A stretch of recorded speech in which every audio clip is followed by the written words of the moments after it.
Welcome to another episode of Cascading Leadership. I am your host, Jim. And I am Lawrence Brown. Hello, Lawrence Brown. How are you? Outstanding. Oh, he's dropping the big voice on us, even bigger voice than normal. We are super excited to showcase another episode. We have Sarah, who is back for the second half of her story. So, hi, Sarah. Hello. Thanks for having me back. For those of you who have been following us, thank you for the support. We are getting some pretty significant downloads and listenership, so that is awesome. We'll have new episodes rolling out every Thursday or Friday with some special features as well. For those of you who listened in to the first part of Sarah's story, we learned about the formative experiences that Sarah had, what life was like growing up in a small town, and the impact that her parents and specifically her mom had on shaping her view for the future and career trajectory. And what was most interesting about some of that conversation is that there's a pretty strong vein of bucking the trend or bucking expectations that came out in Sarah's conversation. Obviously, in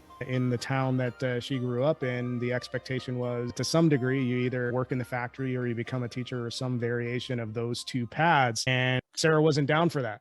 So that was a really great part of the story. And what we want to do in this episode is transition from her journey through college and grad school and how that informed her early career path. So again, super excited to have you back, Sarah. Let's pick it up from grad school, what that experience was like at a high level, and then how that informed of the path that you took into the world of work. Grad school, man, might have a little bit of PTSD coming out of that experience, but grad school, I think for a lot of people is the best of times and the worst of times. It's so hard to stay motivated and focused. I loved each semester when I was assigned to a teaching assistantship as my way to earn a stipend. That was honestly my favorite part of grad school to a large degree. I did enjoy my research. I had a lot of passion for employee selection. I did my thesis on that topic with a little bit of a connection to judgment and decision making. I was lucky enough to work with an advisor who had a sub-line within IO psychology that tied to the subject of decision making. A lot of like Kahneman and Tversky readings, and that stuff was super intriguing to me. How people make decisions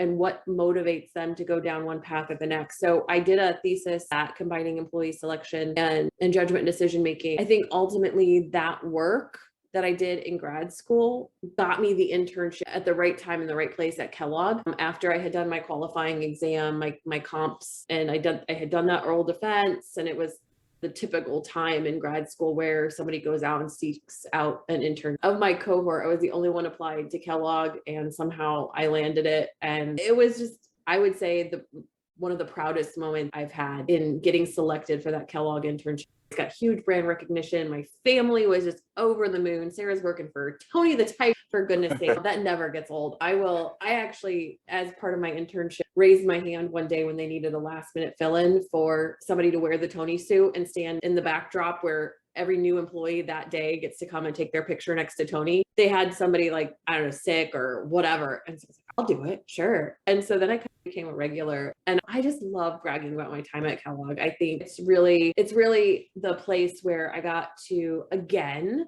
like I've done in the past, try on different hats within my career and see what I like, what I don't like. And it's where I would say I got some of the best career advice from women leaders that I worked for throughout the different centers of excellence of talent management, organizational development, and leadership development. I was somebody who just always said yeah. And if there was a project and they needed an extra set of hands, it didn't bother me to shift priorities and go to a new team and say, okay, how can I help? I don't know much, but I will absorb and I will grind however you need me to make this successful. And I think that was something that really served me well, so much so that when the summer was winding down and it was time to go back to Bowling Green in grad school, I had a bit of a fork in the road moment. It was, you could either stay at Kellogg, the full-time offer has been extended to join the team on a permanent basis with benefits and all sorts of health insurance perks that were pretty enticing at that moment in my life. or go back to grad school, grind out a dissertation, and get that PhD as the course was described. And I had a lot of, I would say, reflective time, conversations with friends and family. Again, I relied on my community as I was making that big choice. Just prior to that summer winding down and making that kind of decision, my dad had actually passed away earlier that year. And he was the one who just gushed about Sarah getting this job. She's working on this project where she's creating an interview guide that will be used for every single person who's hired at Kellogg, whether it be somebody who's operating a line making Pop-Tarts or a senior executive in Australia. Sarah's creating these questions and this rubric for selection. She's training managers on how to use it. And it's all part of her area of expertise. And when my dad could theme and articulate what I was doing and why it was exciting, I had such a connection to that work, even deeper, I think, than I even realized. And so when I had the decision to either take a full-time job or go back to grad school and finish my dissertation, I again went against the grain and decided to say no to that PhD, which I think there's a lot of people who don't understand that, right? You had the opportunity to have a PhD in your signature title and you walked away from it. Or especially at Bowling Green, you don't walk away from a BGSU industrial organizational psychology PhD. You just don't. There's people who can't cut it. And maybe I would have landed in that bucket if I would have tried and gone back and done it. But for me, I knew that the door that I was closing, although it was still hard to close, the door that I was closing for my career was any academic route. I wasn't going to be a tenure track researcher at a prestigious IO school. And I was okay with that. I was. So I took the full-time offer at Kellogg and I just put my nose down and I, again, continued to say yes to different projects. And I just treated my time there as a sponge.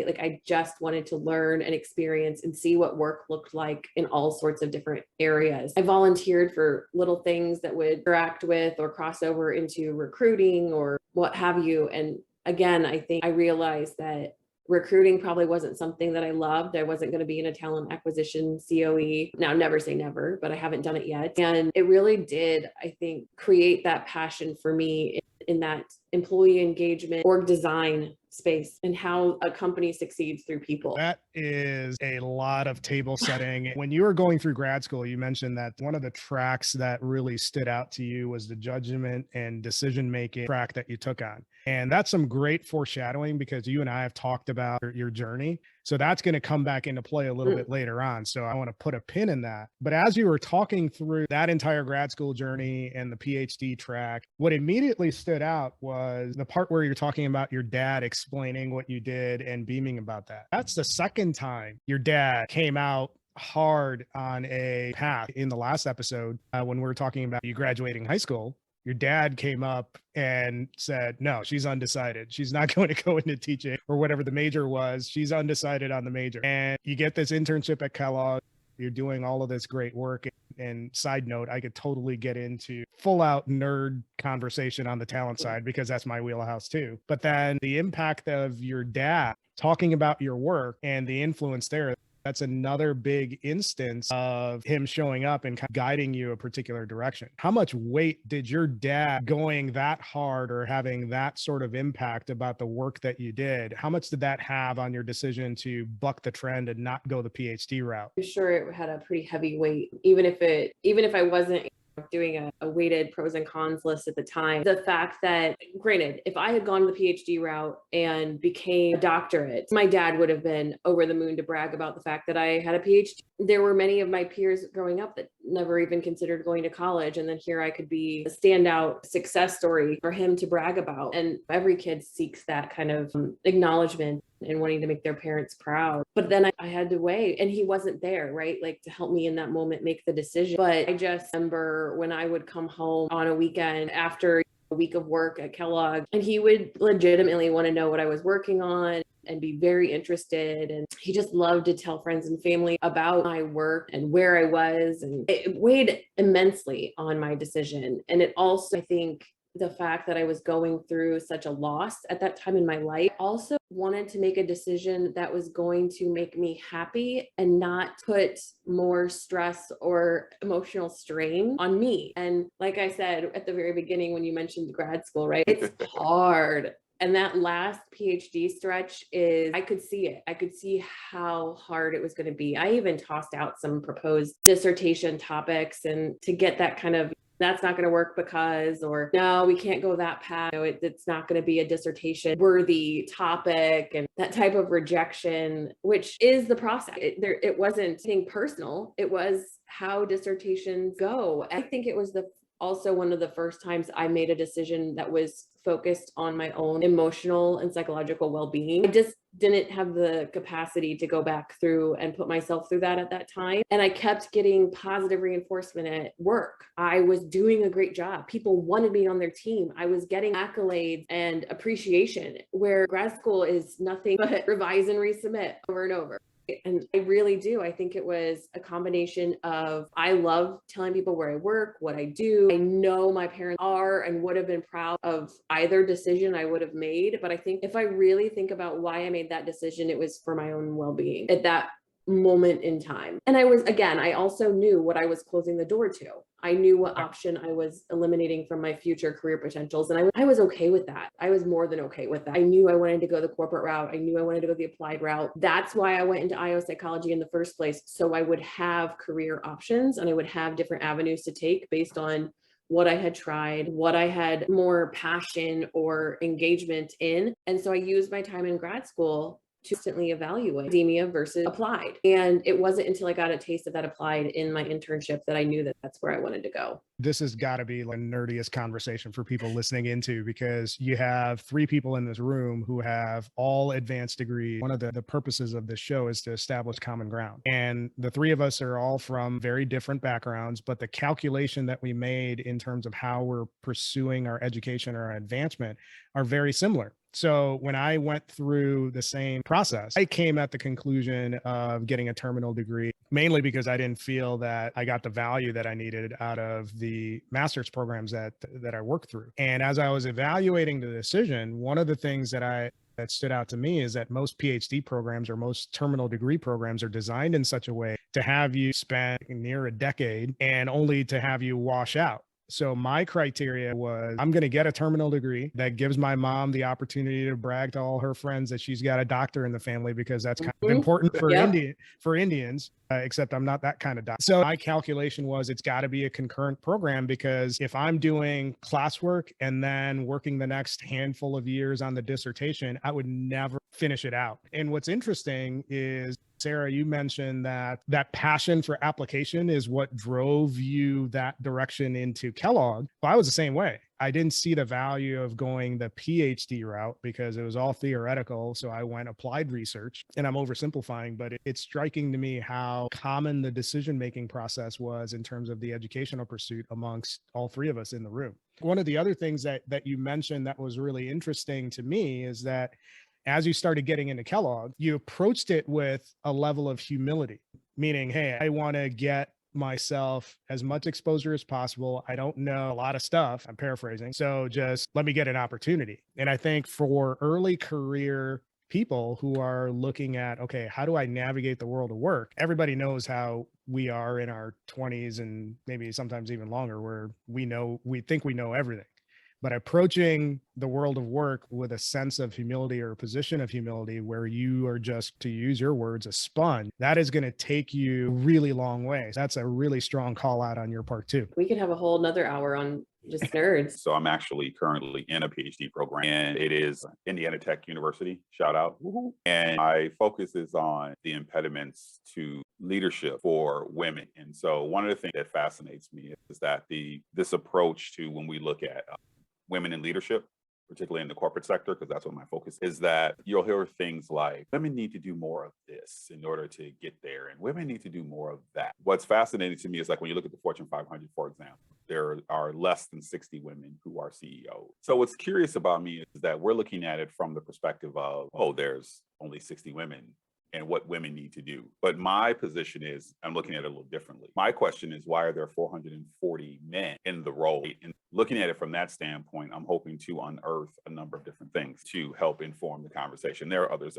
who are doing this too, thank God, because otherwise it'd be so much harder to write this paper. But the reason that I bring it up is that one of the comments that you made was something along the lines of the women who were at Kellogg who influenced your career. Can you talk a little bit more about that and how did that help to solidify the decision, and how has that helped shape your perspective as a leader? In reflecting on those women, I worked for 3 different COEs and 3 different women leaders in those spaces. And I learned something different from each of them. I think from Angela, who is the one who hired me into Kellogg in the first place. She's the one who said, throw up your hand, say yes, bounce around as much as you're comfortable from one place to the next. She gave me the specific advice to go back and forth from COEs to business facing HR. If a vertical career path is something you are interested in, that'll serve you well, which I think, and I reflect on that all the time because it's exactly what I am doing in my career. And then I would say, so I worked for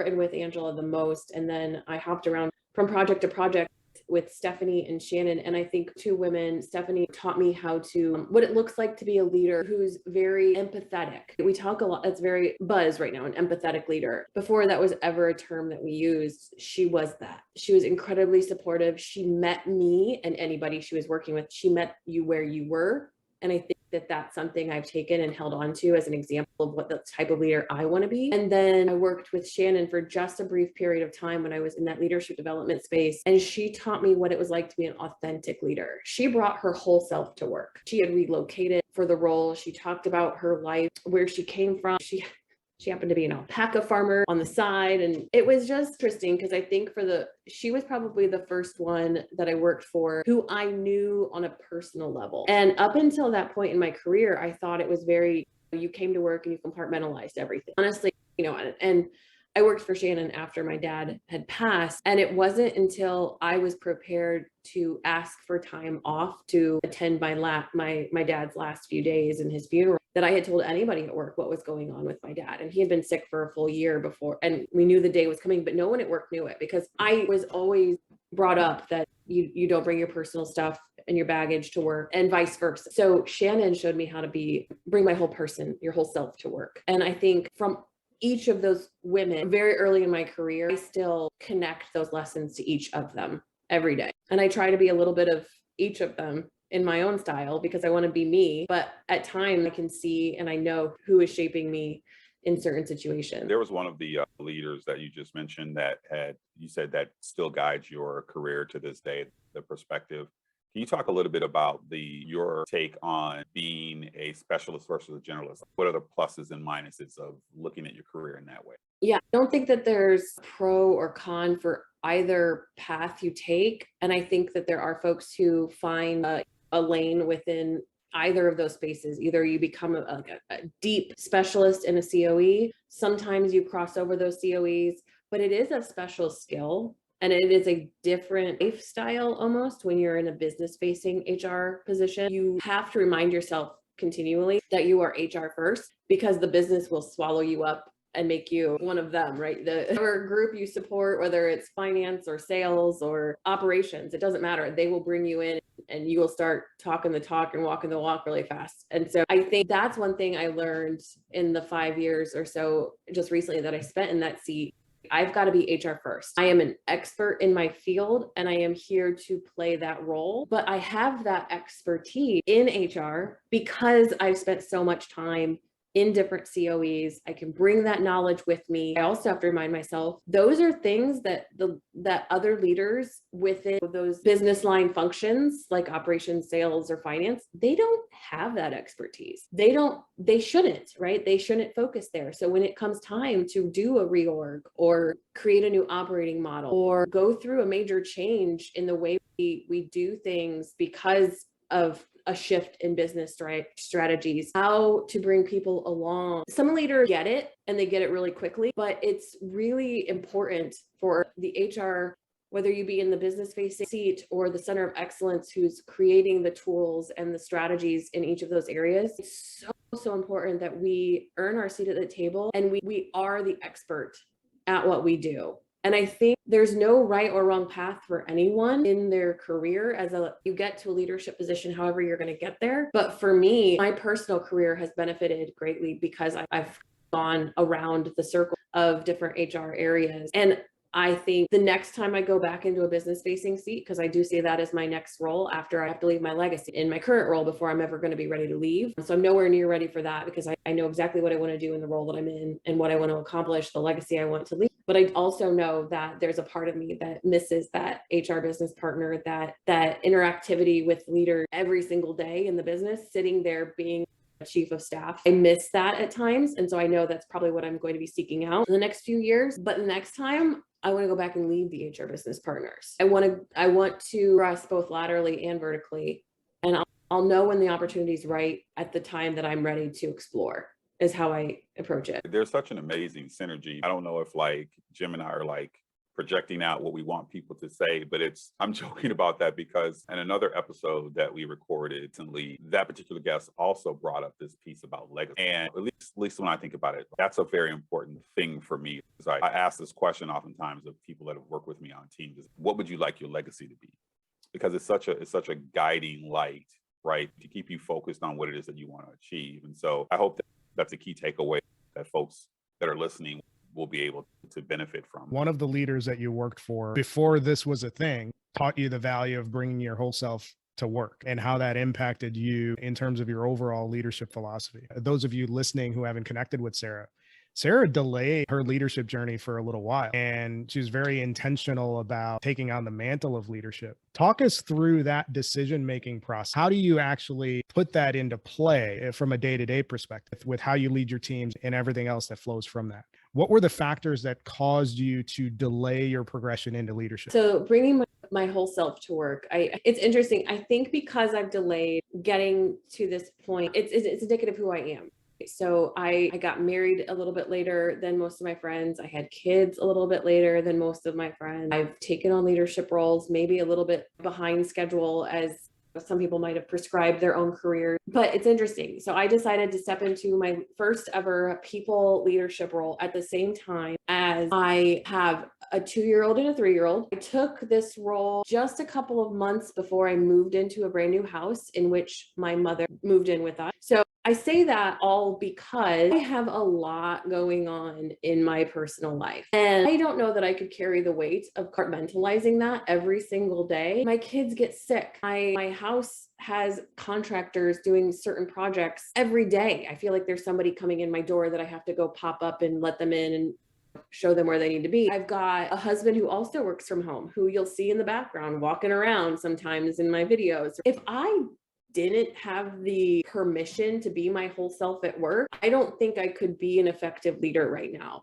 I don't think my team would know who I am and what's important in my life. I also think when I started at JLL and when I started in this leadership position, I also made a very different decision for myself that I had never made before. I make it very vocal, and I share with everyone when they start to work with me that I have sacred hours in my day. I log off at 5 p.m. every single day, and I do not pick up my phone. I do not answer an email, and I don't look at Teams until 8 p.m. after my children have gone to bed. My JLL world stops for those 3 hours because, like I said, I've got little ones, and this time is so precious with them. Our time each day is pretty much limited to those 3 hours because we're separated, as soon as they go off to their day, and I'm not going to compromise that. And I think if I didn't bring my whole self to work, my personal life would suffer probably much more than my professional life, but I personally would have an internal struggle every day as well. And I just don't, again, so I talked earlier about the first time I made a well-being decision for myself. I think by saying and presenting who I am to everyone I work with as transparently, maybe it's vulnerable, however you want to call it, but everyone knows who I am, what I've got going on, and how I balance my life, because I do it very intentionally. So I speak to it very intentionally. And I think that it gives my team the permission to do that themselves. And it creates this connection, which ultimately leads to trust. This team that I have with me right now is a dynamic that I've never experienced before with a team. The amount of trust that we have, the amount of, I've got your back, you got this thing going on, let me pick some stuff up for you. And we'll power through it together. We do that for each other every single day. And there's got to be a component because we all know each other. We all value each other as people, not just colleagues and coworkers. That's the stuff that you can't measure. I don't even know if you can teach it. And if you don't do it from the very beginning of your team's kind of conception, I don't know how you go back and then get it, right? So I knew that if I didn't start my time at JLL in the same way, and I knew that if I didn't do this with my team and each member of my team intentionally, it would be really hard to create it after a different norm was established. So yeah, it's something that Shannon showed me very early. And this is the first time I've ever really truly applied it. Honestly, it just feels so much better than it did when I was leave everything at home, bury it, suck it up, sit through your meetings. If somebody catches you in the doorway before you're walking out and you've got places to be, don't text home and say, I'm going to be late. I just got caught. I've got to have this conversation. I might be a while. No, you say to the person in the doorway, you know what? I've got to run. I was on my way out. We can pick this up tomorrow when I'm truly focused and I have time to invest in this conversation and give you the attention that this topic needs, right? That's what I do every day. And the hard part is once you make an exception to that and you let somebody into those sacred hours, the hours aren't sacred anymore. And so I can't, I don't. And I think I'm a better mom, a better wife, a better daughter because of it. Which then when I log back on at 8 o'clock to see what I missed, there's not a lot, to be honest, right? Like the world carries on pretty well without me. Those are great observations. I know that Lawrence has a follow-up, but I want to tie this together really quick because we and I are Gen Xers and we came up in a professional existence where it wasn't that. You didn't have sacred hours and it was, you have to be loyal to your company. And the irony of that is that as soon as something happens in your world as an employee, shifts the dynamic or puts that quote unquote loyalty into question, the organization is typically looking for your replacement as soon as they possibly can. Yep. And this is where I give massive props to millennials and Generation Z because they've ushered in this era of more of that equal loyalty relationship. And I think the pandemic actually accelerated that as well because it made it clear in everybody's mind, hey, you could drop dead tomorrow. So what sense does it make for us to have this one-sided loyalty to an organization where the people who are really going to miss us are friends or family and all of that? Company's not going to miss you. Within a week and a half, they're already having somebody else in place.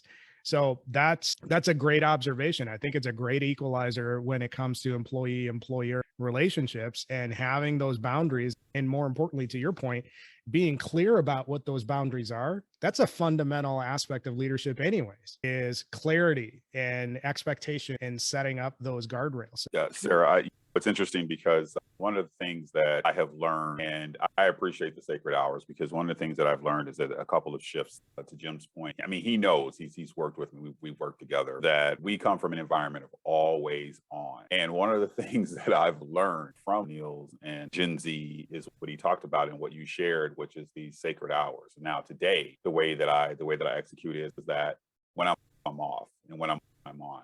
And it is so much more refreshing and my head is so much clearer when I take on different tasks. The question for you is that what is the root of where you began sacred hours? It wasn't until I joined JLL, to be honest. I had never been in a position or worked for a company where, and I was taking a leap of faith that this is what I heard about JLL. This is what I've heard about the team. We operate this way. We operate very personally. And so I took a bit of a leap of faith in hoping that that was really true and that the unwritten rule was truly that. And it was day one when I joined JLL. And like I said, if I hadn't done that, and then all of a sudden I like crept that into with the people that I was working with and for, it would never have been as successful. It was like, I almost needed a clean break to reestablish my life and my work norms and how I separate those two. I needed that break because my former company that I worked for, I was an HR business partner and I was an HR business partner. And the last year I was in that role was the year COVID hit. We were on all the time. I was doing contact tracing all day, all night. I was giving people clearance to go meet customers or not. And I had no boundaries. I couldn't take a day off because and this is an extreme, but I say it jokingly, tongue in cheek, I felt like if I didn't show up and I didn't give that day every piece of me, like the place would have burned down. There were days, and that was me. That's not anywhere near the truth, but I had never established those boundaries. I started working there before I had kids. So the most important thing in my day was my work. So it was really hard to retrain or to even think about retraining my work hour, my time. And we joke about it, but I take it very seriously. When I was in that role, my husband, I don't know if he would laugh, but there's definitely truth in it, right? It's like, oh, this is work mode Sarah. You can't talk to Sarah when she's in work mode.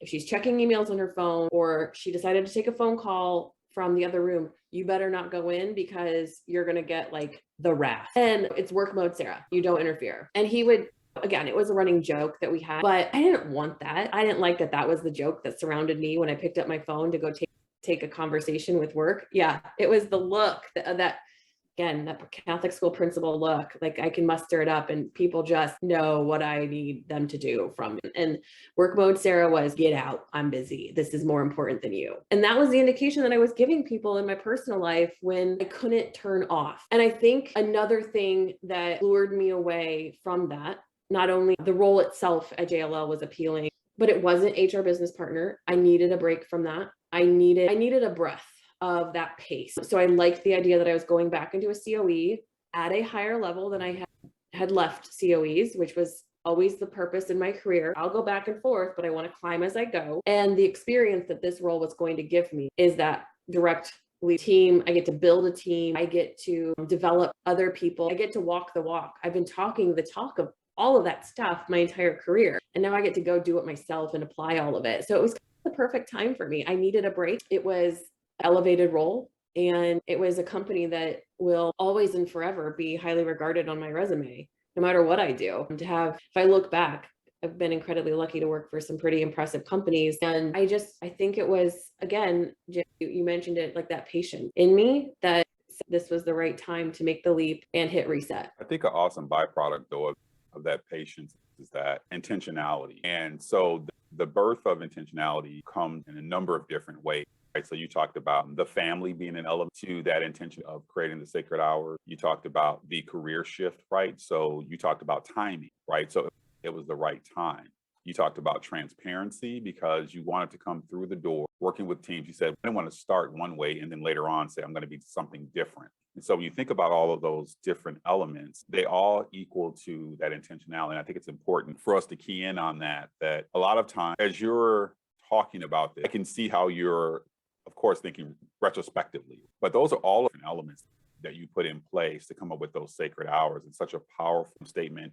Write it down one day, because since you are an academic, a asterisk academic, you may put that into a book one day. You've been deliberate about your career journey. You've been deliberate about taking the leadership mantle. When you look at going back to the judgment and decision-making track that you were in during grad school, how did that inform your core leadership principles and philosophy? And how does that show up in the work that you do now? Yeah, I always think about the research that I used to do in that space, in which you can present two groups of people with the exact same two options, but the second you add a third extraneous variable to any of those situations, you can change the course of their decision making. So for me, I don't think I would have given myself the credit to take a leadership position if I didn't have the maybe empowerment that I feel in other areas of my life right now. I've always questioned, do I have enough experience? Do I have enough years under my belt? Do I have enough work that makes me credible if I'm to give my opinion, or I'm the one setting a strategy or vision?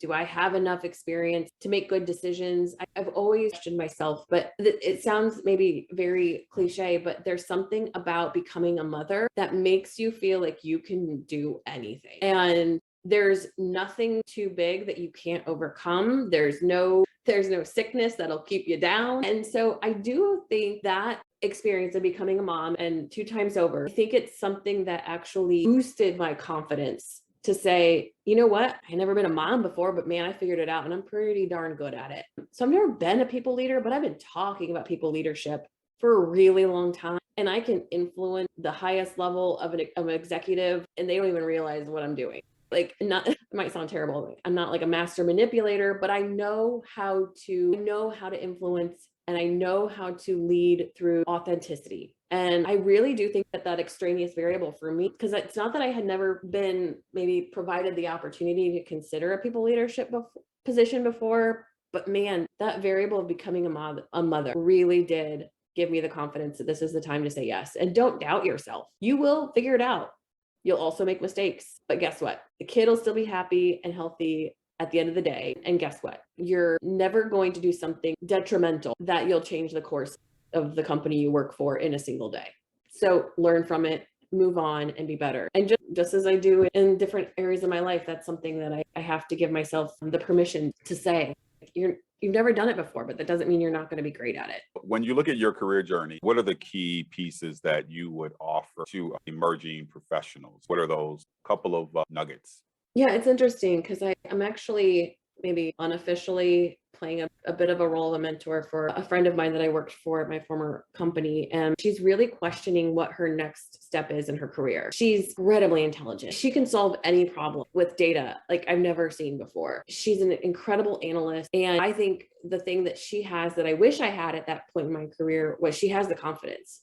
Right. She knows that she's really dang smart, and she knows that she can contribute a lot to wherever she is positioned. And so the conversations that I continue to have with her and the advice that I would give to anyone at that place in their career where they're trying to figure out what the next step is, one, ask yourself what you're doing in your current role that is going to be a great story to tell. A little bit of that legacy piece. It doesn't matter what level you're at. If you feel like you have to see something through before you can really close that chapter in your current role, I encourage you to see it through. But once you feel like you've got an amazing story to tell, it's time to start looking for that next challenge. And it's time to say, okay, I've got a really good resume builder in this experience or this project that I worked on. How do I transition that and make a bigger impact in the next thing that I do? And it might not be a new role. It might not be a new company. It might not be a promotion, but how do you get yourself involved in a project where you get to make and play an even bigger role than you did in that last one? I'm talking to my current employee and he's got vertical career progression goals, which I think is great. And he's very open about it. And I said, I think vertical for you in this role is just keep doing what you're doing and be a leader among your peers, and it'll just happen for you. But I said, if you think about what you want to do next, maybe outside of this role, what experience don't you have yet? Or what experience do you want to do again, but better than you did the first time around? So he's been a people leader in the past, and he's shared with me, he's taking a break from it right now. Do you want to go back to it and be better the next time around?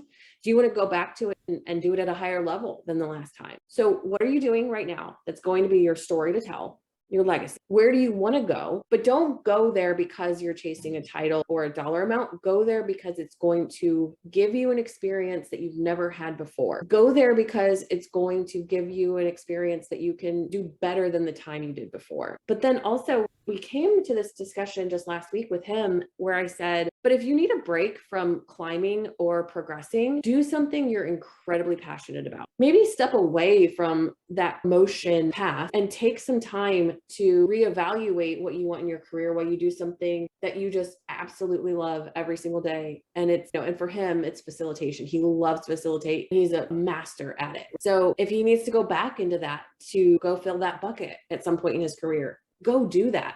Take a step away from that, like supercharging my career mindset. I like the advice that I've always received. Say yes when the opportunity is right. Say yes to things that will make you better or elevate you. Don't say yes to the same things all the time, right? Say yes to things that make you a little uneasy or will be a challenge. We always talk about that, like that comfort zone, stretch zone. And then if you're stretched too thin, you get burnt out. Don't be comfortable and don't be burnt out, but be stretching and think about what you're doing and how you're growing your skills in that applied space of learning every day. So don't get stuck in a rut. Do what you say you're going to do in that role so that you can maybe be even more efficient in your career journey than you would be if you didn't focus on your own skill and your own knowledge growth every day. That's really strong advice. I think one of the things that I always think about, and I do this with where I've led teams, is when you're looking at your personal, professional vision for yourself, what's your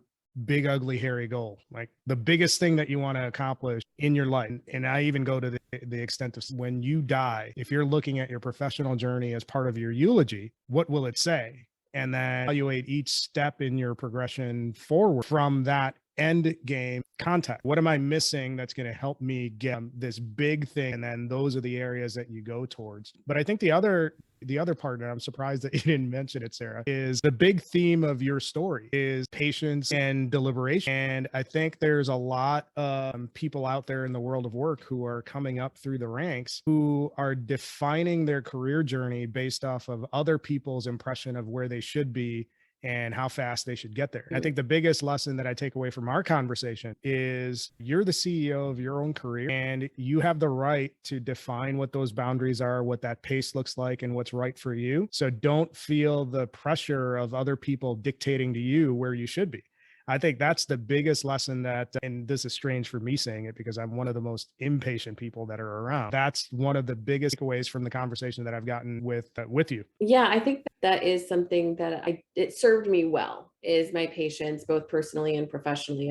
I've waited until I had the opportunity to exercise skills before I was truly thrown into the deep end. I think that served me very well. Just my only caveat to that, as I'm sitting here thinking about what this podcast is rooted in, right? Women, immigrants, and minorities in leadership positions. I don't want a woman hearing that be patient, don't compare yourself or your career trajectory to someone else. As don't be too patient though. Give yourself the confidence to know that you can do it. Right? And for me, if I had kids earlier in life, I might have become a leader earlier in life because I do think that was the thing that shaped me and gave me the confidence to do it. Don't question your capability. Just do the analysis to make sure it's the right time for you and make sure that you know what kind of leader you want to be before you go into it. It's like I said, it's really hard to change your course once you've established your leadership norms. So the thing that I think I did well during that period of patience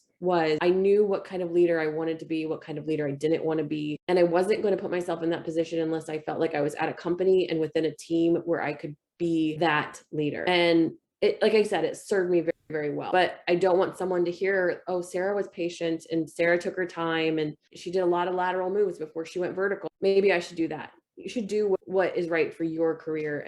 And as long as you have purpose and intention in those decisions and what you want to get out of those experiences, that trust it. Trust yourself. That's an awesome call out. Thanks for clarifying on that front.